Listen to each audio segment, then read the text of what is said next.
오늘 이제 본문의 무대는 안디옥 교회입니다. 이제 안디옥 교회에서는 안디옥 교회는 최초의 이방인의 교회입니다. 지금까지 이 안디옥 교회가 이방인의 교회라는 것이 중요한 것은 기독교인이라고 하는 것이 그러니까 예수님을 따르던 사람들 그리고 예수님을 구주로 영접한 사람들은 지금까지는 다른 인종들, 다른 사람들이 믿었던 것이 아니라 바로 유대인들만 믿어서 진행을 해왔습니다. 하지만 안디옥 교회를 시작으로 어떤 면에서는 안디옥 교회를 시작으로 유대인을 넘어서 세계 만민들이 믿는 그런 교회로 좀 더 확대되어 나가고 있습니다. 하지만 사실 그렇게 아직은 시작 단계라서 모든 것이 잘 어떤 시스템적으로 잘 구축되어 있는 것이 아니었기 때문에 즉 세계 선교를 위해서 모든 것이 잘 갖추어졌던 것이 아니기 때문에 교회는 이 세계 선교를 위하여서 두 명의 선교사를 세우는데 그 두 명의 선교사가 바로 바울이라고 일컫는 사울과 바나바가 그들입니다. 그러니까 두 명의 선교사들을 세워서 더 세계 만민들이 예수님을 구주로 영접할 수 있도록 이 선교사들을 통하여서 이렇게 선교사를 세워서 그 지역의 복음의 전파를 위해서 지금 이 두 명의 선교사를 세우게 됩니다.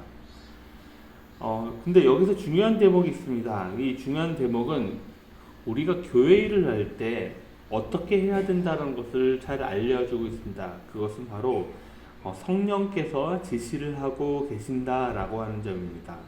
우리 2절 말씀 다시 한번 읽어보겠습니다. 2절 말씀 읽어봅니다. 시작. 주를 섬겨 금식할 때에 성령이 이르시되 내가 불러 시키는 일을 위하여 바나바와 사울을 따로 세우라 하시니. 이처럼 성령님께서 이 하나님의 일을 할 때, 교회 일을 할 때 성령님께서 지시를 한다라는 것을 우리에게 알려주고 있습니다. 성령의 지시는 바로 이 두 사람을 세워지지만 하지만 이 선교사를 세웠지만 이 선교사들에게 선교사를 세웠다고 한다면 이 선교사들이 어느 지역에 복음이 필요하구나라는 것을 그 지역과 또 가서 어떤 일을 해야 된다라고 하는 그 어떻게 해야 된다라고 하는 점을 까지도 같이 이렇게 지시를 해주면 좋은데 그냥 성령님께서는 단순하게 이 두 사람의 인물만 세우는 것에 그칩니다. 그리고 그곳에 가서 무엇을 할지 또 어느 곳을 갈지는 그때그때마다 지시를 하는 모습을 우리가 볼 수 있습니다. 이 말은 다시 이야기해서 항상 그 성령의 말씀에 귀를 기울여야 되고 항상 성령의 말씀에 순종해야 된다는 것을 알려주고 있습니다. 그저 성령의 지시에 온전한 순종과 담대한 믿음만이 있어야지 이 일을 감당할 수 있다는 것을 알려주고 있습니다. 이 본문은 교회 일입니다.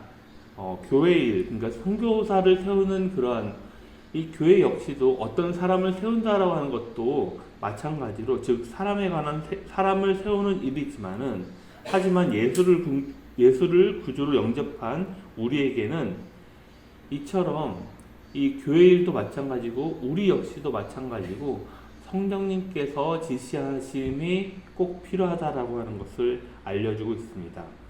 특히 인생길에서 우리가 앞에 어떠한 일이 보이지 않을 때 인생길 사방 모든 길이 다 막혀있을 때는 더욱더 성령님께서 우리에게 어떤 말씀을 어떤 지시를 하는지를 우리가 알아야 합니다.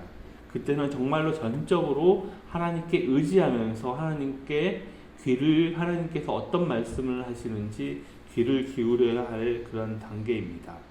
우리는 한계가 있기 때문에 그렇기 때문에 더욱더 하나님께 의지하고 성령님께서 어떻게 지시를 하시는지를 성령님께 물어봐야 됩니다. 이처럼 성령의 지시함에 따라서 바울과 바나바가 세워지고 그로 인하여서 첫 번째 우리가 알고 있는 첫 번째 전도 여행이 시작됩니다. 그리고 그 시작이 이 전도 여행이 어떠한 성격을 갖고 있다라는 것을 알려주고 있습니다.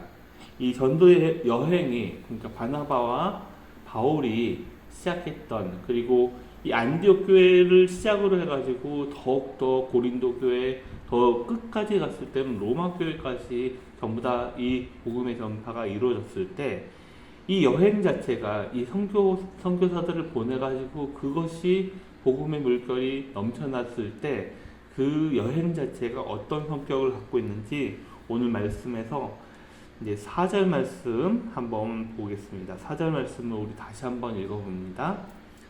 시작. 두 사람이 성령의 보내심을 받아 실루기아에 내려가 거기서 배를 타고 구브로에 가서 우리가 일면 딱 이것을 보면은 아무런 그냥 성령님의 지시함에 따라서 이렇게 움직였구나라는 것을 알 수 있는데 이런 모든 것들이 이 선교사들이 보내고 또 가서 어떤 일을 하고 또 그곳에서 어떤 일들이 벌어졌는지 모든 것들이 다 이 성령에 의한 활동이라는 것을 알 수가 있습니다. 오늘 본문에서는 이러한 성령의 지시함에 따라 바울과 바나바가 1차 전도 여행을 수월하게 진행했다라고 성경은 기록하고 있습니다. 하지만 우리가 성령의 지시함에 따라서 특히 교회 일을 할 때 또 여러분들 인생의 사방길이 막혀 있어가지고 간절히 하나님께 기도하면서 하나님께서 말씀하시는 성령의 인도하심을 여러분들 구할 때 그것이 수월하지 않을 때가 있습니다. 하지만 심지어는 우리가 하나님의 일을 할 때조차도 그 일이 실패할 때가 있습니다.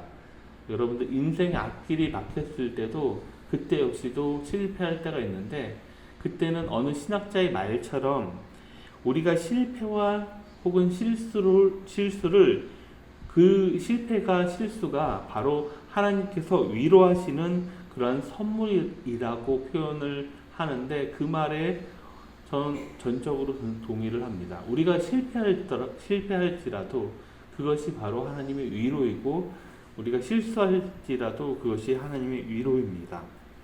중요한 것은 하나님의 일을 시작할 때는 혹은 우리의 인생길이 막혀 있을 때는 우리가 백지 상태에서 하나님 앞에 있어야 되고 하나님 앞에 우리가 어떤 말씀을 하시는지 귀를 기울여야 한다라고 하는 점입니다. 우리의 욕심에 이끌린 것이 아닌 하나님의 이끌림에 의해서 우리가 결정해야 됩니다. 모든 길이 막혀 있더라도 우리의 생각 넘어 일하시는 하나님이 계시기 때문에 그분만 의지하면서 나아갈 때 우리는 마침내 하나님의 영광에 같이 동참하게 되며 또 그런 은혜가 우리에게 임할 것입니다. 우리가 실패 혹은 실수 그런 것들이 있다 할지라도 그거 역시도 어쩌면 하나님의 은혜이고 또 우리가 뒤를 되돌아본다면 어떤 실수 혹은 실패 자체가 큰 틀에서는 하나님의 계획하심 안에 있기 때문에 여러분들 염려하시지 마시고 하나님의 은혜를 간구하는 그런 귀한 성도님들 되시기를 주님의 이름으로 간절히 바라겠습니다. 네, 기도하시겠습니다.